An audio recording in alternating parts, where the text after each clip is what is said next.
aku Tasya Zawadifa dari D4 Manajemen Aset Publik. Oke, pada video kali ini kita akan membahas tentang eksternalitas dan barang publik. Simak yuk! Dalam video kali ini, kita harus mencapai beberapa poin penting nih teman-teman. Yang pertama, konsep tentang eksternalitas. Yang kedua, bagaimana sih cara mengatasi kegagalan pasar. Yang ketiga, common property resources. Yang keempat, menjelaskan barang publik. Dan yang kelima, menjelaskan ekonomi perilaku. Oke teman-teman, kalau teman-teman ingat di pengantar ilmu ekonomi, kita pernah mengenal namanya market failure atau kegagalan pasar. Nah, kita ulas kembali ya teman-teman. Jadi, kegagalan pasar itu adalah suatu kondisi di mana pasar mengalami kegagalan dalam menyediakan kebutuhan pasar secara efisien atau terjadi nih ketimpangan antara produsen dan konsumen. Nah, dalam hal ini, mekanisme pasar yang tidak efisien akan menyebabkan kebutuhan pasar yang dihasilkan menjadi terlalu banyak atau terlalu sedikit. Produksinya itu menjadi overproduction atau underproduction. Nah, itu akibat dari kegagalan pasar. Nah, faktor penyebab kegagalan pasar itu apa aja sih? Nah, ada 4 teman-teman. Yang pertama ada monopoly power, udah kita bahas ya di materi-materi sebelumnya oleh mentor yang berbeda. Yang kedua ada informasi asimetris. Kita udah bahas juga di video sebelumnya yang akan mengakibatkan adverse selection dan moral hazard. Dan ini nih yang akan menjadi topik utama kita di video kali ini, yaitu eksternalitas dan barang publik. Kedua dari 4 faktor penyebab market failure. Oke, sekarang kita akan jauh lebih mengenal apa sih itu eksternalitas dan barang publik. Oke teman-teman, sekarang kita akan menuju ke konsep eksternalitas. Oke, eksternalitas namanya juga eksternal ya, jadi di luar dari transaksi produsen dan konsumen itu. Nah, eksternalitas adalah tindakan yang dilakukan produsen atau konsumen yang memengaruhi produsen atau konsumen lain, tetapi tidak tercermin dalam harga pasar. Nah, eksternalitas ini dapat bersifat negatif maupun positif. Nah, nggak cuma negatif aja, ada juga eksternalitas yang positif. Nah, kapan sih eksternalitas itu dapat bersifat negatif gitu kan? Ketika salah satu pihak menimbulkan biaya bagi pihak lain, ketika salah satu pihak menimbulkan kerugian bagi pihak lain. Contohnya, ketika suatu pabrik baja membuang limbahnya ke sungai yang menjadi mata pencaharian sehari-hari nelayan di hilir. Nah, itu kan menimbulkan sebuah kerugian ya, menimbulkan sebuah biaya bagi nelayan. Karena yang awalnya ya biasa-biasa aja gitu ya, mencari ikan di hilir, tiba-tiba pabrik baja ini membuang limbahnya gitu di hilir. Akibatnya kan sangat berpengaruh juga kepada nelayan karena mungkin ikan-ikan di sana mati gitu ya. Sumber mata pencahariannya jadi mati. Selanjutnya ada eksternalitas positif. Nah, eksternalitas positif ini terjadi ketika tindakan salah satu pihak memberikan manfaat bagi pihak lain. Memberikan manfaat atau memberikan keuntungan bagi pihak lain. Contohnya, ketika pemilik rumah mengecat ulang rumahnya dan menata taman yang cantik dan tetangga secara tidak langsung nih memperoleh manfaat ini. Misalnya sebuah kenyamanan gitu ya. Selain itu juga ada pendidikan, riset pengembangan teknologi juga merupakan contoh dari eksternalitas positif. Selanjutnya adalah eksternalitas negatif dan inefisiensi. Oke teman-teman, sekarang kita udah masuk ke kurva-kurva. Jangan khawatir karena kita akan kupas tuntas di sini ya. Bismillahirrahmanirrahim. Oke. Karena eksternalitas itu tidak tercermin pada harga pasar, eksternalitas itu bisa menjadi sumber inefisiensi ekonomi. Ketika perusahaan tidak mempertimbangkan bahaya yang terkait dengan eksternalitas negatif, akibat yang dihasilkan adalah berlebihnya produksi dan biaya sosial yang tidak perlu ya. Jadi karena perusahaan itu tidak mempertimbangkan bahayanya, maka ia akan terus-terusan berproduksi gitu tanpa memikirkan bahaya dan biaya sosial yang tidak perlu. Nah, untuk mengetahui alasannya, mari kita amati contoh pabrik baja yang membuang limbah ke sungai.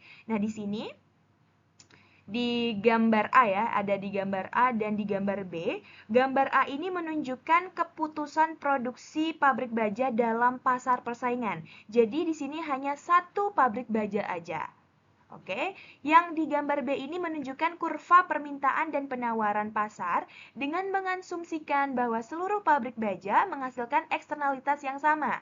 Artinya, di gambar ini sudah gabungan dari pabrik baja yang membentuk sebuah industri gitu ya, industri pabrik baja. Sebuah pasar. Oke, lanjut kita kupas satu-satu gambar ini. Nah, di sini ketika eksternalitas negatif terjadi, biaya sosial marginal atau MSC-nya lebih tinggi daripada biaya marginal atau MC-nya. MSC, ingat teman-teman, MSC itu adalah biaya sosial. Biaya sosial itu adalah biaya ketika kita sudah mempertimbangkan marginal eksternalnya, marginal cost eksternal atau MNC-nya di sini. Kenapa ia lebih tinggi? Karena MSC ini adalah penjumlahan dari MEC dan MC. Nah, MC ini adalah cost private ya. Jadi hanya mempertimbangkan biaya-biaya yang ada di transaksi itu. Kalau untuk MEC adalah dia sudah mempertimbangkan biaya-biaya yang ada di luar yang mengakibatkan biaya-biaya di luar gitu. Transaksi ini yang mengakibatkan biaya-biaya yang ada di luar.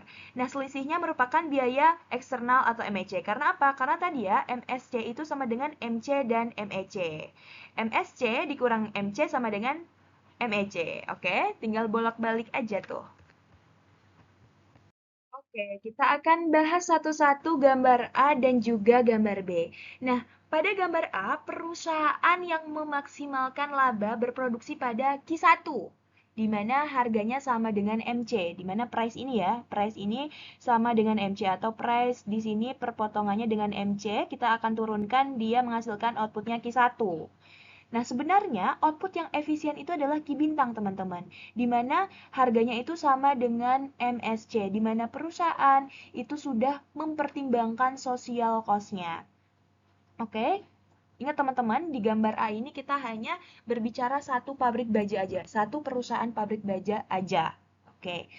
Nah, teman-teman juga harus ingat kembali bahwa di sini juga terdapat perbedaan MSC dan MEC ya. Kalau MEC ini kan biaya eksternal cost ya, biaya eksternal cost. Sorry, biaya eksternal marginal, biaya marginal eksternal. Ketika ada sebuah eksternalitas negatif gitu ya, biaya yang timbul akibat dua produsen dan konsumen saling bertransaksi, kemudian ia menimbulkan sebuah biaya ke pihak lain di luar produsen dan konsumen itu. Nah, itu namanya biaya marginal eksternal ya. Jadi ada peningkatan biaya ketika ada penambahan output. Karena penambahan output ini akan mengakibatkan eksternalitas negatif tadi, teman-teman. Oke, terus bedanya sama MSC apa? MSC ini merupakan penjumlahan dari MC dan juga MEC. Kalau MC ini private cost, dia hanya mempertimbangkan biaya-biaya yang ada di dalam transaksi itu hanya untuk produsen dan konsumen yang bertransaksi itu. Tapi kalau MEC ini dia biaya-biaya yang ditimbulkan keluar. Jadi MSC itu merupakan biaya sosial ya, biaya sosial yang didapat dari penjumlahan MC dan juga MEC. Oke.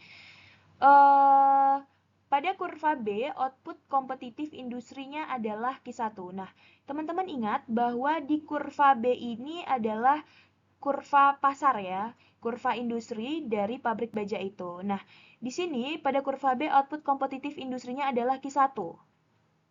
Pada potongan kurva penawaran ya, S sama dengan MC aksen. Nah, perbedaannya di sini teman-teman, kalau yang satu perusahaan dengan yang pasar, kalau yang perusahaan ini nggak ada aksennya, kalau yang pasar ada aksennya. Nah, pembedanya di sana. Pada perpotongan kurva penawaran, MC aksen dan permintaan D akan menghasilkan Q1. Nah, ini output yang kompetitif di industri ini.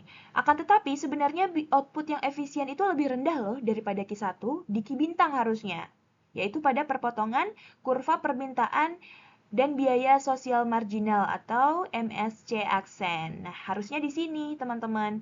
Nah, kalau gitu artinya selama ini terjadi dong overproduction gitu ya. Kalau terjadi overproduction, nah inilah yang menggambarkan adanya kegagalan pasar gitu. Harusnya di Ki Bintang, tetapi perusahaan memproduksinya di Ki1. terjadi overproduction yang berujung juga pada DWL atau pada hilangnya kesejahteraan. Terus nih, ketika kita bergerak gitu ya dari output yang memaksimalkan laba ke output yang efisien secara ketika kita bergerak dari output yang memaksimalkan laba di Q1 dan kita bergerak ke output yang efisien secara sosial, maka perusahaan ini dirugikan karena laba mereka kan akan menurun ya, dan pembeli baja juga akan dirugikan karena harga baja telah meningkat dari P1 ke P bintang. Namun, kerugian ini lebih rendah. Kerugian ini lebih rendah daripada manfaat yang dipetik ya, yang diambil oleh mereka yang dirugikan karena dampak negatif dari pembuangan limbah pabrik ke sungai.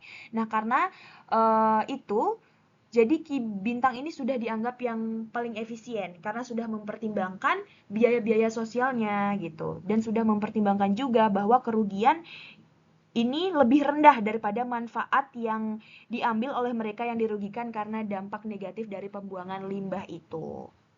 Oke? Oke, next. Sebenarnya ini cuma penjelasan aja sih teman-teman dari eksternalitas negatif yang udah kita bahas tadi di kurva. Terminologi-terminologi yang kita pakai gitu ya. Jadi, untuk menganalisis eksternalitas, kita harus menghitung cost secara keseluruhan. Untuk menganalisis eksternalitas, kita harus menghitung cost secara keseluruhan yang berasal dari private, yaitu aktivitas penjual dan pembeli, dan eksternalitas yang ditimbulkan, yang nantinya akan tercermin dalam social cost sama dengan private cost ditambah external cost. Nah, itu untuk social cost. Nah, nanti social cost itu bisa diturunkan ke MSC, yaitu biaya eksternal, biaya sosial marginal ya, biaya sosial marginal. Biaya sosial marginal sama dengan MC plus MEC, di mana biaya eksternal marginal atau MEC itu merupakan peningkatan biaya yang timbul secara eksternal ketika satu perusahaan atau lebih menambah output sebesar 1 unit. Ya, menambah outputnya sebesar 1 unit. Ada penambahan, ada peningkatan biaya ketika perusahaan itu menambah outputnya sebesar 1 unit. Nah, untuk biaya sosial marginal yaitu penjumlahan biaya produksi marginal dan biaya eksternal marginal. Sama seperti rumus ini. Oke, itu untuk gambar yang A. Untuk pada gambar yang B sebenarnya sama aja ya. Pada gambar B kurva MC aksen, cuma di sini emang pembedanya ada aksennya gitu ya.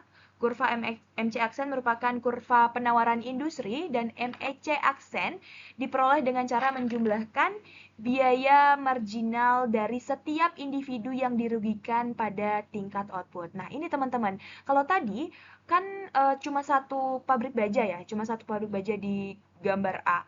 Jadi nanti dampaknya itu juga akan ada satu pihak yang dirugikan, satu individu yang dirugikan. Kalau di industri, dalam sebuah industri atau dalam sebuah pasar, nanti MEC aksennya itu diperoleh dengan cara menjumlahkan biaya marginal dari setiap individu yang dirugikan pada setiap tingkat output.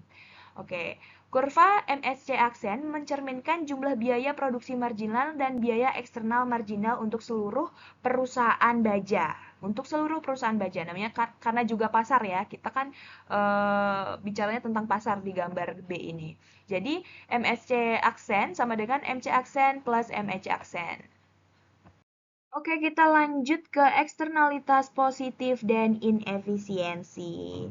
Nah, yang udah tadi aku bilang sebelum di awal bahwa eksternalitas itu bukan hanya eksternalitas negatif aja teman-teman, ada juga nih eksternalitas positif atau dampak positif gitu ya dari kegiatan transaksi yang bisa dirasakan di pihak di luar transaksi itu. Nah, eksternalitas juga bisa mengakibatkan produksi yang terlampau sedikit, ya, seperti yang ditunjukkan nih pada kegiatan mengecat rumah dan penataan taman. Nah, sumbu horizontal P1 di sini ya, P1 MC ini merupakan investasi pemilik rumah dalam dolar gitu ya, investasi pemilik rumah atas perbaikan rumah dan penataan taman. Nah, kurva biaya marginal perbaikan rumah menunjukkan biaya perbaikan ketika makin banyak pekerjaan yang harus dilakukan di rumah tersebut bentuknya horizontal. Bentuknya horizontal karena biaya ini tidak dipengaruhi oleh jumlah perbaikan yang ada. Nah, ketika jumlah perbaikannya di sini, investasinya atau biaya perbaikannya hanya sebesar di P1 aja, gitu. Asumsinya seperti itu. Kurva permintaan D mengukur manfaat pribadi marginal. Nah, di sini hanya manfaat pribadi marginal. Nah, tadi kalau di eksternalitas negatif kita ada private cost, tapi kalau di sini di eksternalitas positif kita ada D.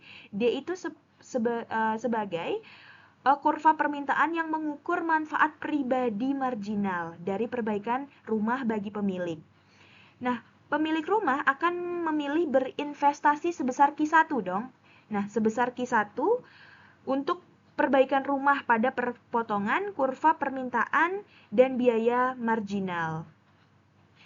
Nah, dia ini akan berinvestasi sebesar Q1. Tetapi perbaikan rumah ini menghasilkan manfaat eksternal sebenarnya bagi para tetangganya. Tetapi ini tidak digubris gitu ya.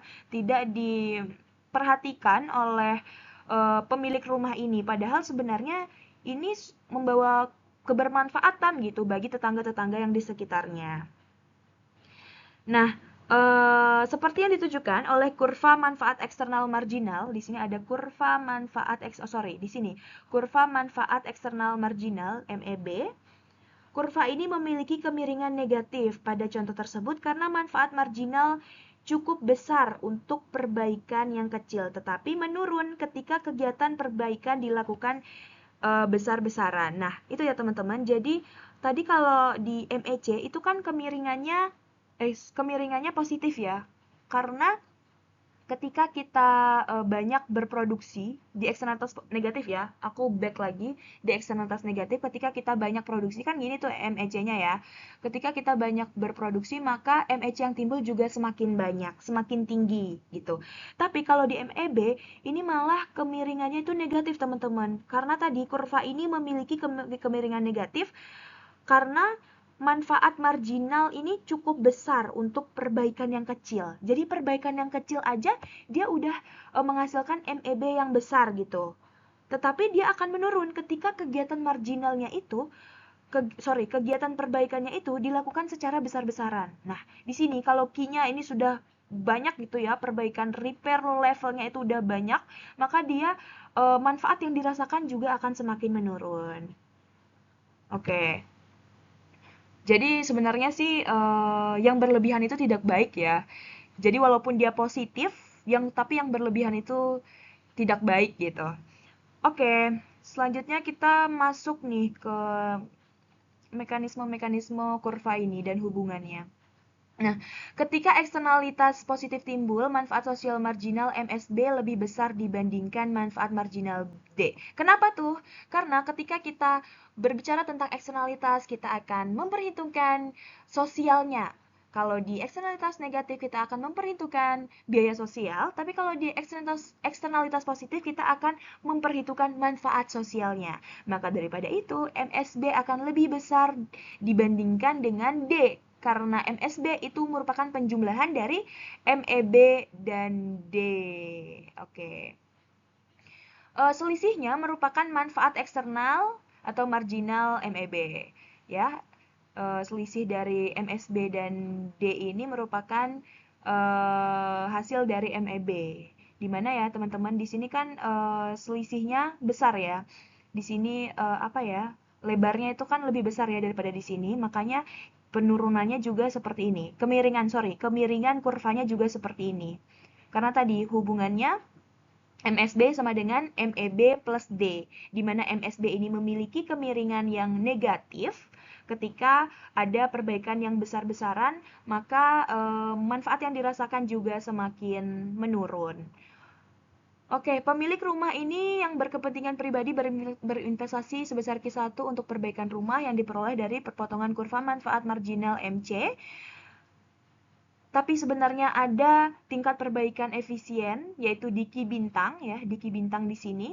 Ini yang sudah efisien menurut ekonomi gitu ya. Menurut ekonom ini sudah efisien di sini. Jangan di sini, kenapa? Karena manfaat yang timbul juga semakin menurun. dan keuntungan yang diperoleh perusahaannya juga akan semakin menurun dan itu tidak efisien dong bagi perekonomian. Makanya sudah diatur di Ki Bintang itu yang paling efisien di saat perpotongan antara P atau MC itu perpotongan antara P dengan MSB, oke? Dengan marginal social benefit-nya. Nah, ketika perusahaan itu tidak mempertimbangkan MSB-nya atau marginal social benefit-nya, maka ia akan mematok investasinya. Sorry, tadi aku ngomongnya perusahaan ya. Sorry, kan di sini kita ngomonginnya pemilik rumah ya. Ketika pemilik rumah itu tidak mempertimbangkan manfaatnya bagi tetangga gitu ya, maka ia akan ya udah aku berinvestasi aja, aku perbaikin rumah aja di level ini, di Q1 ini. Padahal sebenarnya ini membawa manfaat gitu ya bagi tetangganya, membawa sebuah kenyamanan tah atau apa yang nilainya bermanfaat gitu. Nah, di sini terjadi underproduction, harusnya Ki Bintang tetapi perusahaan malah memproduksinya di Q1 yang berujung juga pada DWL. Oke teman-teman, kita lanjut ke terminologi eksternalitas positif. Sebenarnya ini sama aja kayak terminologi eksternalitas negatif, cuma di sini bedanya dia benefit aja. Tinggal diganti benefitnya. Sorry, ini harusnya kurung ya teman-teman, tapi mungkin aku kurang menekan tombol shift, jadi terketik 9, angka 9. Harusnya di sini kurung, buka kurung gitu ya, tanda buka kurung. Ya itu sebenarnya sama aja kayak eksternalitas negatif, cuma dia memang di positif kita akan banyak berbicara tentang benefit-benefit yang timbul. Oke. Oke, mungkin kita cukupkan di video yang pertama. Kita akan lanjutkan di video yang kedua.